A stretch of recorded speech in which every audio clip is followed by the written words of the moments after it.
రాశి ఫలాల్లో భాగంగా July month 2025 ఎలా ఉందో మనం చూద్దాం.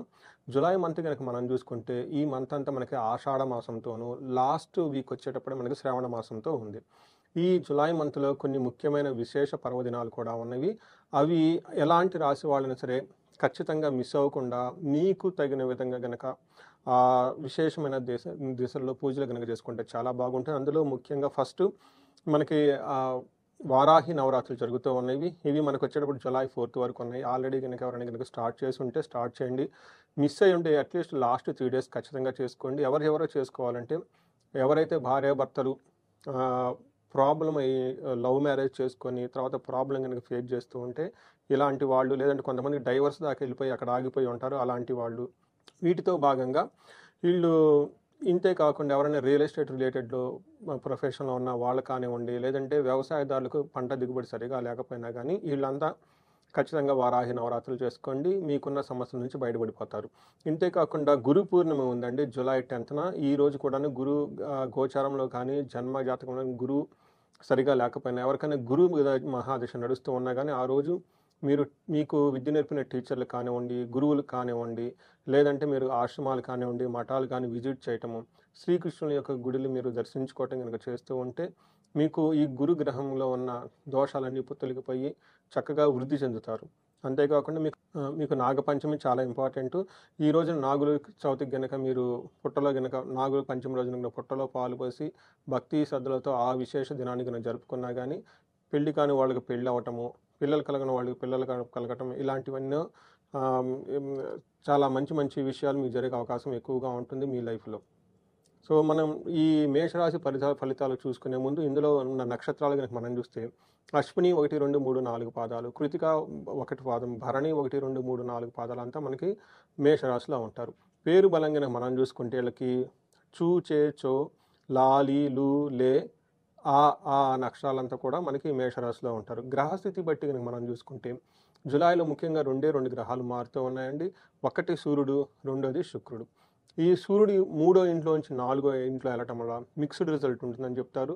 శుక్రుడు చాలా మంచి యోగ్యతనిచ్చే పొజిషన్‌లో ఉన్నారు.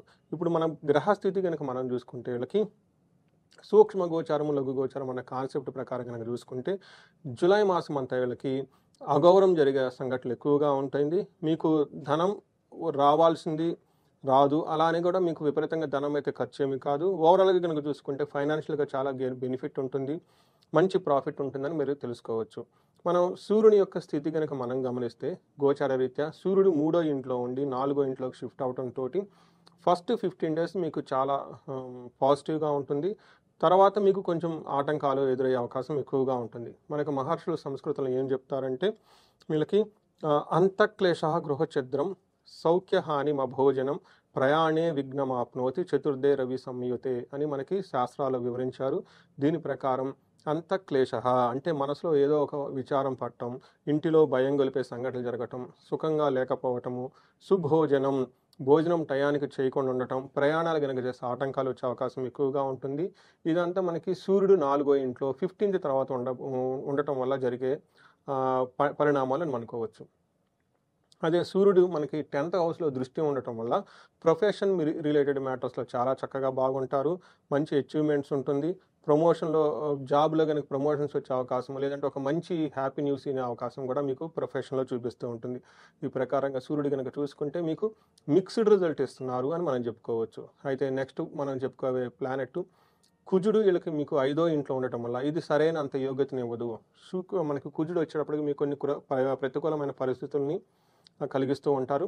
అవేంటో చూద్దాం. ఫస్ట్ మనకేం చెప్తారంటే, దేహజాడ్యం మనస్తాపం కాలాతిక్రమణ భోజనం దురితం కర్మలాభచ్చ భౌమే పంచమ సంస్థితే అని మనకు సంస్కృతంలో మహర్షులు చెప్తారు. దీని ప్రకారం ఏమంటే, దేహజాడ్యం అంటే శరీరంలో ఆరోగ్యము, తాపము, అకాల భోజనము, పాప పనులు చేయుట, శత్రుబాధలు, ఇలా శారీరకంగా బలహీనత కలిపి మనస్తాపం గురే అవకాశం ఎక్కువగా ఉంటుంది. కుజుడు 5వ ఇంట్లో ఉండటం వల్ల పిల్లల విషయంలో కూడాను, లేదంటే పెద్ద పెద్ద పనులు, స్ట్రాటజీస్ లాంటివి ఏమైనా ఫ్రేమ్ చేయాలంటే ఇట్లాంటి విషయంలో కూడాను మీకు కొంచెం ప్రతికూలంగా ఉండే అవకాశం ఎక్కువగా ఉంటుంది. ఈ విషయాల్లో కొంచెం జాగ్రత్తగా ఉండాలి. వీటితో పాటు ఓవర్ ఎక్స్‌పెండిచర్ ఖర్చులు విపరీతంగా పెట్టే అవకాశం ఎక్కువగా ఉంటుంది. ఇంపల్సివ్ బయింగ్ అంటే మీకు అవసరం లేకపోయినా గానీ ఏదో ఒకటి కొనుక్కునే వృధాగా కొనుక్కునే అవకాశాలు ఎక్కువగా ఉంటుంది. కొంచెం జాగ్రత్తగా ఉండటం ఎంతైనా అవసరం. అయితే మీకు శుక్రుడు రెండో ఇంట్లో ఉండటం వల్ల మంచి లాభాన్ని తీసుకొస్తున్నారు మనం చెప్పుకోవాలి. శుక్రుడు రెండో ఇంట్లో ఉండటం వల్ల ఏమవుతుందంటే మన మహర్షులు ఏం చెప్తారంటే కుటుంబ సౌఖ్యం, ఆరోగ్యం, స్త్రీ శ్రల్లాపం, యశత్కరం, దేహ సౌఖ్యం, వస్త్రలాభం, ద్వితీయ స్థానగే భృగుర్ దేశేత్ అని మనకి చెప్తూ ఉంటారు. అంటే రెండో ఇంట్లో శుక్రుడు ఉండటం వల్ల మనకేం చెప్తారంటే కుటుంబం అంతా సౌఖ్యంగా ఉంటుంది, ఆరోగ్యం చక్కగా ఉంటుంది, తర్వాత మంచి కీర్తి ప్రతిష్టలతో కలిగి ఉంటారు, దేహం అంతా సౌఖ్యంగా ఉంటుంది, షాపింగ్ చేసుకొని మంచి మంచి బట్టలు కొనుక్కొని చక్కగా నీట్గా డెకరేట్ చేసుకొని హుందాగా డిగ్నిటీగా ఉండే అవకాశం ఎక్కువగా ఉంటుంది. అంతేకాకుండా 8th హౌస్లో దృష్టి ఉండడంతో టయానికి మంచి ఫుడ్ తింటారు, టైం అంతా చాలా మంచి ఆహ్లాదకరంగా గడుపుతూ ఉంటారు. ఈ ప్రకారంగా మనం చూసుకుంటే సూర్యుడు మిక్స్డ్ రిజల్ట్స్ని ఇస్తున్నారు, ప్రొఫెషన్లో బాగుంటుంది. కుజుడు మాత్రం కొంచెం ఇబ్బంది పెట్టే పరిస్థితుల్లో ఉన్నారు. శుక్రుడు మాత్రం మంచి యోగ్యతను తీసుకొని వస్తూ చక్కగా మంచి సపోర్ట్ ఇస్తూ ఉన్నారు మీకు అని మనం చెప్పుకోవాలి. ఇంతేకాకుండా నక్షత్ర ప్రకారం కనుక మనం చూసుకుంటే వీళ్ళకి అశ్విని, భరణి, కృతిక 3 నక్షత్రాలు ఈ రాశిలో ఉంటారు. వీళ్ళకి అశ్విని నక్షత్రం కనుక చూసుకుంటే వీళ్ళకి పాజిటివ్ సైడ్లో జయప్రదంగా ఉంటారు, మంచి ధనలాభం చూపిస్తుంది. అంతేకాకుండా మంచి పార్టీలు, ఫంక్షన్లు అటెండ్ అయ్యి హ్యాపీగా టయానికి భోజనం చేస్తూ చక్కగా ఉంటారు. ఛాలెంజెస్ కనుక చూసుకుంటే వీళ్ళకి ధనహీనత, బంధనము అని మనకు 2 చూపిస్తూ ఉంటుంది. ధనహీనత అంటే టయానికి డబ్బు సరిగా లేకుండా ఇబ్బంది పడే అవకాశం ఎక్కువగా ఉంటుంది. బంధనము, బంధించబడినట్లు ఉండే పరిస్థితి కూడాను వీళ్ళకి ఎక్కువగా ఉంటుంది. ఇక్కడ బంధనం అంటే కన్ఫ్యూజ్ అయిన ఒక స్థితిలో ఉంటారు. ముందుకు ఎలా వెళ్ళాలి, వెనక్కి ఎలా వెళ్ళాలి, ఎలాంటి డెసిషన్ తీసుకుంటే ఏమవుతుంది, ఇలాంటి మీకు ఒక సందిగ్ధత ఉండే పరిస్థితి అవసరం ఎక్కువగా కనిపిస్తుంది. ఈ సందిగ్ధత నుంచి మీరు బయటపడాలి అంటే మీకు బుధుడికి సంబంధించిన పరిహారాలు చేసుకుంటే చాలా చక్కగా ఉంటుంది. భరణి నక్షత్రం వారికి పాజిటివ్ నోట్స్లో కనుక చూసుకుంటే వీళ్ళకి జయప్రదంగా ఉంటుంది, ధనలాభం చక్కగా ఉంటుంది. వీళ్ళు కూడాను బంధించబడినట్లు ఉండే పరిస్థితిలో ఉండే అవకాశం ఎక్కువగా ఉంటుంది. కృతికా నక్షత్రం చూసుకుంటే వీళ్ళకి ఐశ్వర్యవంతంగా ఉంటుంది, జయప్రదంగా ఉంటుంది, చక్కగా పార్టీలు, ఫంక్షన్లన్నీ అటెండ్ అవుతూ ఉంటారు. బంధనము, వీళ్ళు కూడా బంధించబడినట్లు ఉండే పరిస్థితులు ఉండే అవకాశం ఎక్కువగా ఉంటుంది. కాబట్టి ఈ విషయాలను గమనించుకొని కొంచెం జాగ్రత్తగా ఉండటం ఎంతైనా అవసరం. అయితే వీళ్ళకి అశ్విని, భరణి, కృతికా నక్షత్రం కనుక చూసుకుంటే అశ్విని నక్షత్రం వాళ్ళకి స్త్రీ నాశనము, భరణి నక్షత్రం వాళ్ళకి బుద్ధి నాశనము, కృతికా నక్షత్రం వాళ్ళకి కార్యహాని, బుద్ధి నాశనం అని చూపిస్తూ ఉంటుంది.